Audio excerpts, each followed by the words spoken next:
very, very happy that you're joining us today, Rae. So you've released a song. Was it like kind of recorded in like the lockdown, or was it already recorded before? So it was recorded kind of half during lockdown and half outside. My producers and I have been working through Zoom, and then only recently did I go back in to do the vocals, and then we released the song. And like, how has the pandemic influenced or broadened your interest in music? I think the pandemic has kind of made me a bit of a glutton, not just for music, but for TV, also food. Um, just you can't get enough of it because you're sitting here, you've got nothing to do. You want to learn more about other people's music, and also you want to feel other people's stories. Oh yeah, I can totally relate to that. I mean, especially since you can like just sit on your sofa, and especially when you have nothing to do, it's kind of like your mindset is wandering. Um, so, but music is not your only profession. You're also an actress, right?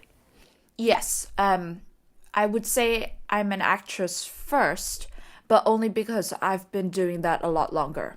Music and acting are very different professions. What has like music taught you for your personal, like professional life that acting couldn't? I mean, I think they're not that they're similar, that's not what I mean. But in the sense that it both deals with, I guess, entertainment. They're the same, but yeah, you're right. They are very different.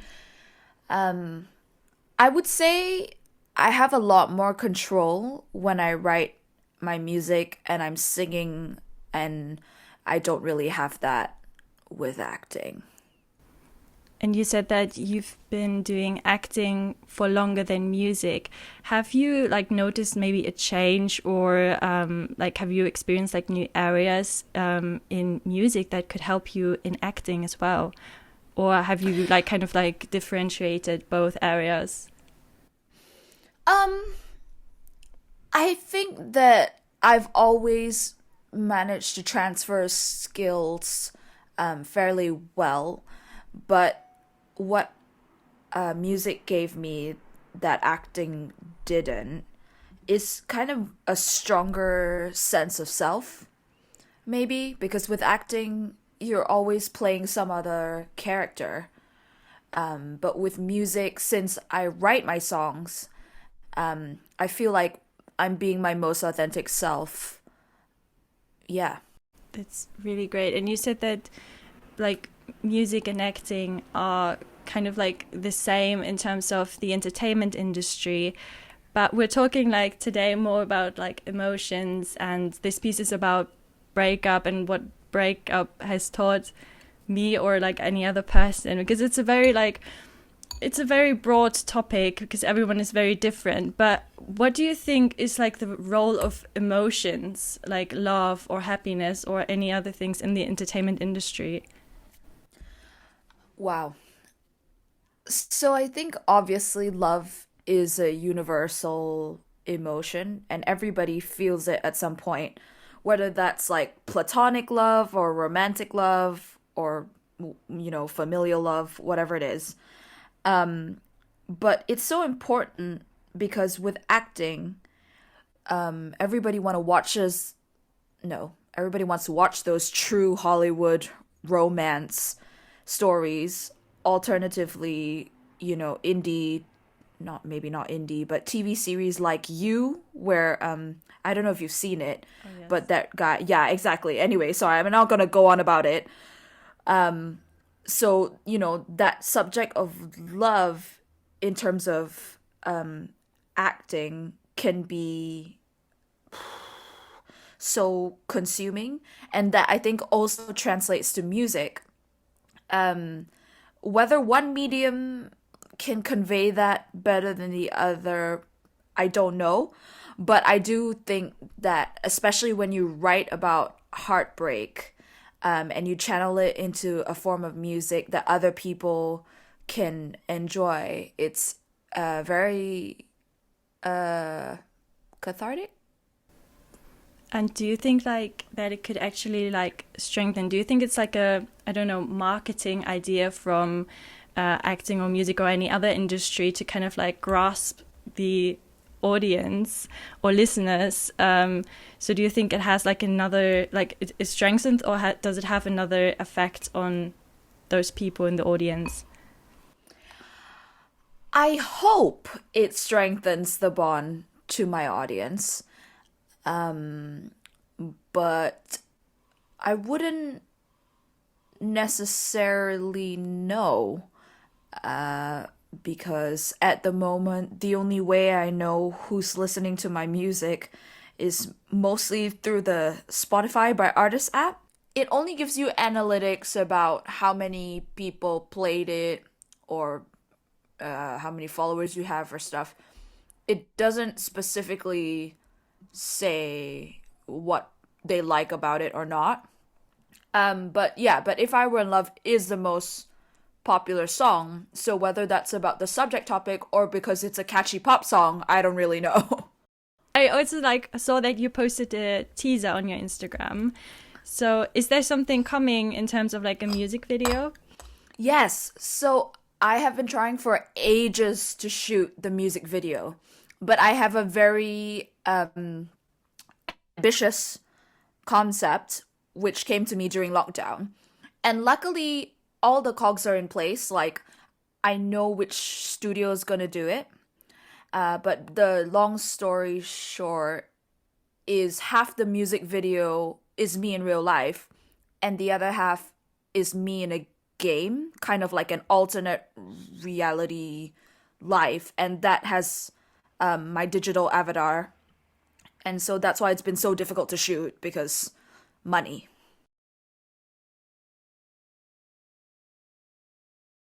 Queen, say you wanna be friends. Text me every day, well you don't make sense. Punch my arm one moment, grab my ass next. Just make up your mind, you got me so perplexed. I know she came before me. In your heart she's the one.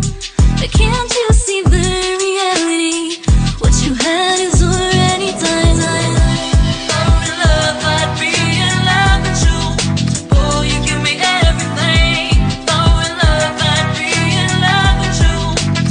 You make my heart sing. Oh, in love, I'd be in love with you. Tell me, will you be my king? Oh, in love, I'd be in love with you. Oh, I can imagine, but it's a really cool approach to kind of connect this. Yeah. And how would you say that you involve love in your songs? So this song kind of almost wrote itself. I had an experience with someone. Well, I kind of amalgamate my experiences and then I write about it. But this one I would say was 75% based on one guy. And I think when you're in love with someone, or when you're in the process of convincing yourself not to be in love with someone, Yeah. it's something that drives you a little crazy. Oh, now I'm thinking about Britney. Okay.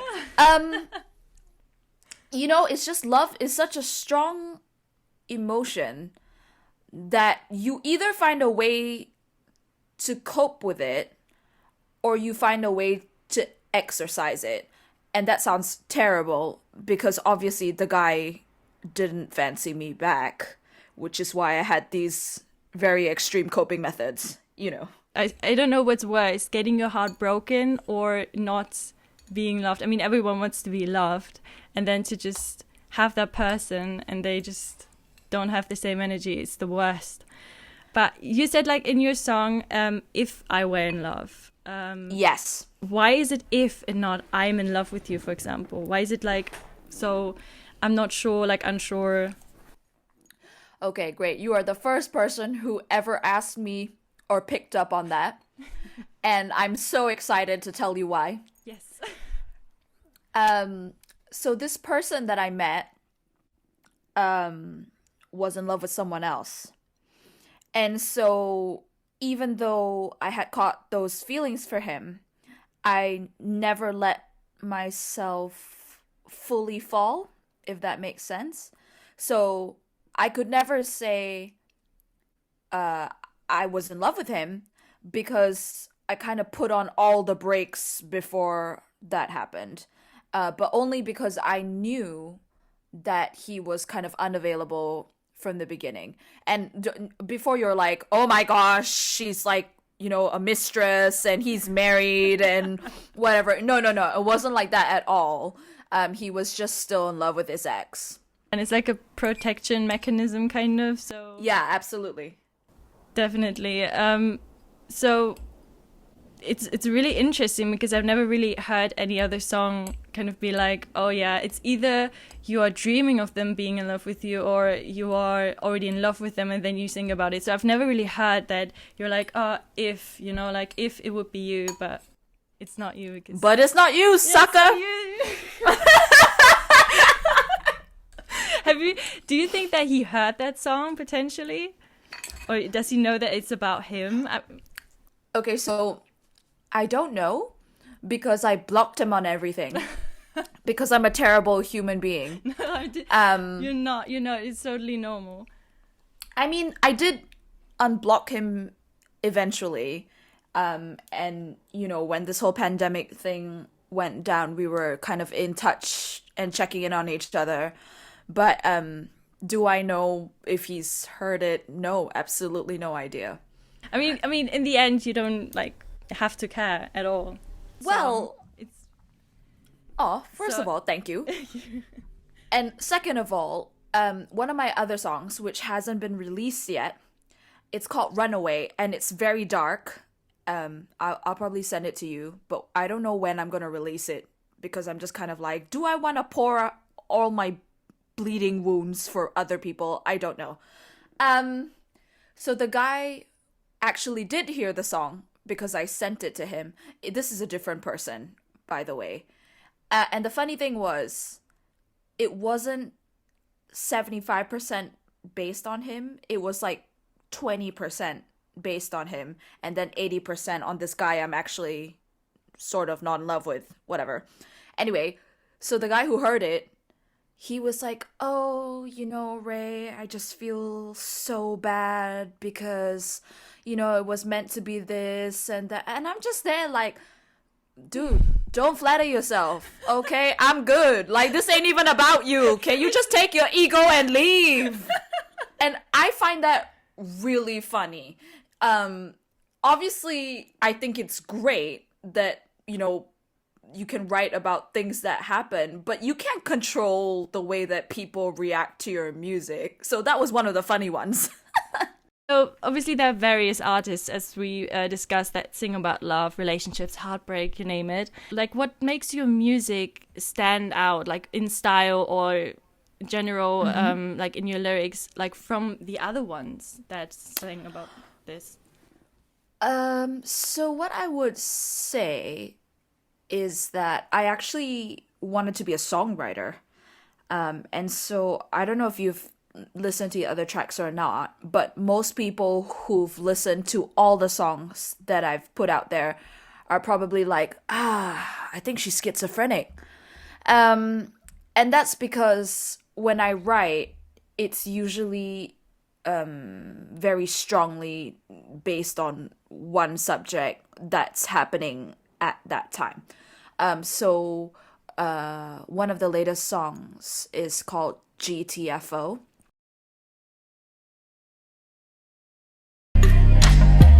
Newly single, wanna mingle, why there's so many apps? Your picture's blurry, there's no text, ain't here to fill the gaps. Video chat cause lockdown sucks, can't kiss you through a screen. Don't want filters on your face, be staring at your last scene. Let's go climbing, drinking, vibing, or an adventure park. Let's play games or try VR, I just wanna feel that spark. You got no social shit, that's weird, but you ask me if I'm real. Boy, you could be anybody, how'd you think that makes me feel? If you ain't my man, I ain't got time to lose. If you ain't got plans, I've got the pie to choose. Tinder, Badu, Puffin, Hinge, my phone's going to explode. Can we just go grab a bite? Oh wait, gotta scan a QR code. Your mask is cute, your style is hot, but I can't see your face. It's great you have a banging bar, damn, gotta leave 6 feet of space. Yeah, exactly. And that was about, you know, dating during lockdown. And so I think maybe the difference about my songs is I try to make them personal to me, but I also, if it's possible, try to make it topical. It's very important. But like, why do you think this is such like a common topic in the creative industry? Like, why do people like create something that is about like love and dating? Why is it so popular? I'm gonna take a stab at this because I don't really know. Just in your opinion. But I think it's because it helps you find closure. Apart from that, because love makes you crazy and you do crazy things, it's also that when you're creating something, whether in a place of I'm in the most euphoric state of bliss because I'm in love, or I want to kill myself because someone just broke up with me, I think whatever you write from that is 1,000% organic, and that's why those songs get heard and played, because everyone's felt that and everyone can relate to that in some way. Yeah, I totally agree with you. But do you think it's like also like an educational tool, like for example, for younger children that have not like experienced relationships, like those teenage years, where you're like having a crush on somebody, but then all the emotions are kind of like overflowing. Do you think this music would help those people to understand what it is to love someone or be loved or heartbreak or whatever? Yes and no. So my first instinct is yes, absolutely. Because so many people have sung about love that any, whatever, 13, 15-year-old now who has any sort of access to music can kind of see that it's a very common thing that happens. But no, because everyone's experience of love is different. So depending on which artists you listen to, maybe your idea of love is romanticized, or you don't believe in it, or, you know, whatever it is. Yeah, definitely. And do like when you like listen to those songs, do you feel like there's something missing? For example, as you said, there are like I feel like most of those songs are very like romanticized. So usually it's like about someone loving another person, and then they fall in love with each other and everything went well or doesn't go well. Do you think it's too much about like romanticizing the like story? Or do you miss something else in the lyrics that potentially make it better or more educational, for example? I think songs do the same thing as movies, and that is most of the time we want a happy ending. But I do think there are definitely artists who write about it the way it is. So obviously Adele is one of the first that comes to my mind. Beyonce's Lemonade, I think she wrote when she was having those problems.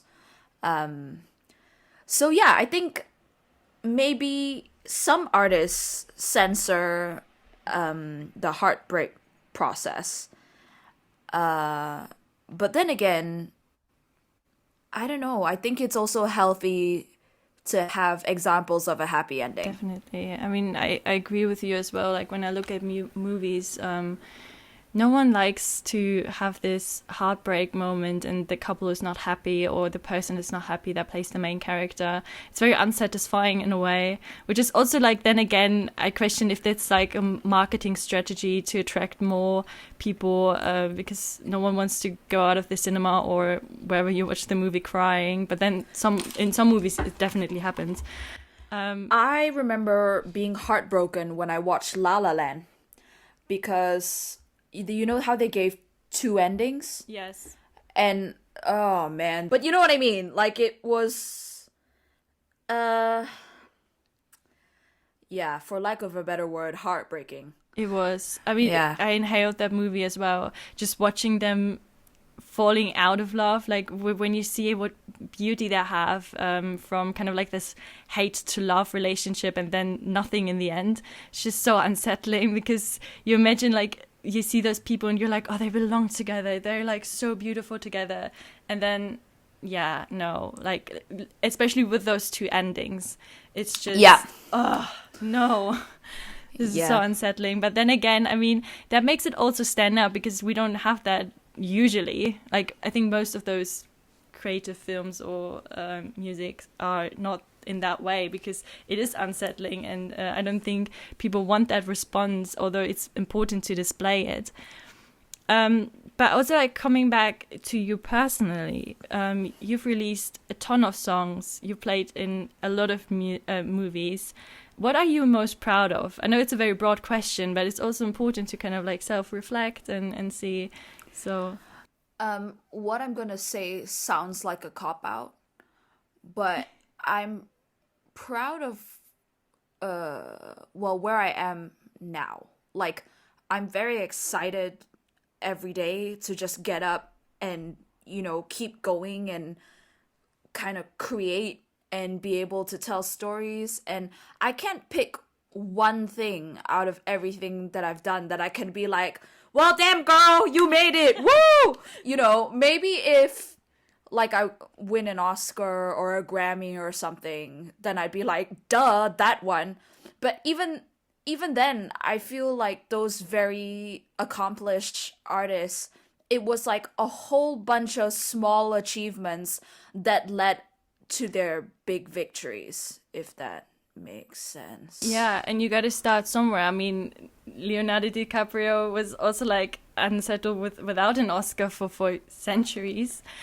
But then Which is ridiculous, yeah, right? I know, I don't agree with that at all. I was like, why give this man an Oscar, please? Exactly. Give this Exactly. man the Oscar. He was literally drowning in front of us, and I was weeping for Titanic. He deserved the Oscar. Yeah, he probably got hypothermia, okay? Just give him the beep Oscar.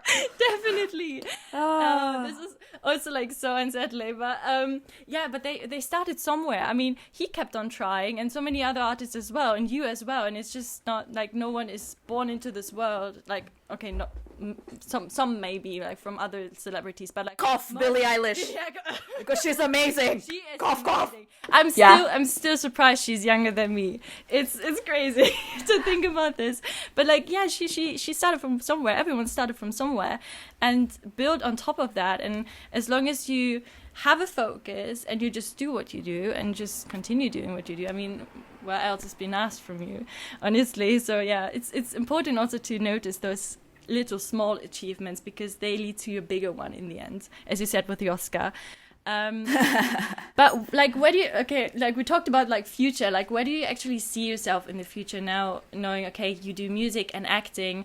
Will you continue producing music, as I heard like you're planning on releasing another song? Will you continue that in the future as well? Yeah, absolutely. So my I was gonna be like 5-year plan. No, just kidding.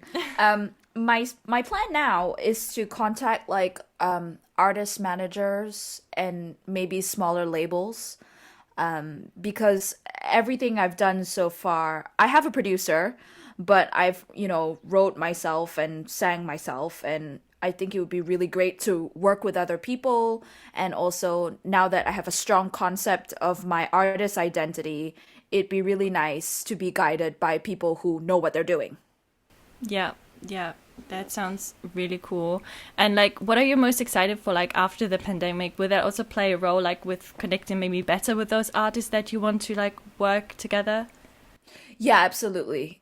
I mean, Zoom is great, but there's no replacement for actually being in the studio and actually being with someone and being able to put down your ideas in real time. Yes. So now, like, there's this one big question, obviously, that is the main focus on this of this article. So, like, what has heartbreak taught you? We're going very deep now. Yeah, I know. Here we go. So it's interesting because I'm censoring myself because I'm like, I wonder what she wants me to say versus what I want to say. Just say what you want to say. I have no influence into this. It can be funny, it can be very emotional. Honestly, as long as this is your answer that you stand by, you don't have to censor yourself if that's what you feel comfortable with. Okay. Heartbreak has taught me that no matter what happens, I'm gonna be okay. And the reason I say that is because heartbreak is the most excruciating, devastating pain you can feel, I think. And I've broken my leg, so I know what I'm talking about. And so I think if you can get over that, and by get over, I say that whether that's you're crying and eating 12 tubs of Ben and Jerry's, or whether that's you're a bit of a zombie but 90% functioning, or in the best case scenario, which I guess might be my scenario, you transferred and channeled all that pain into a creative medium. Yeah, I think that if you survive that process, you come out a stronger and better version of you.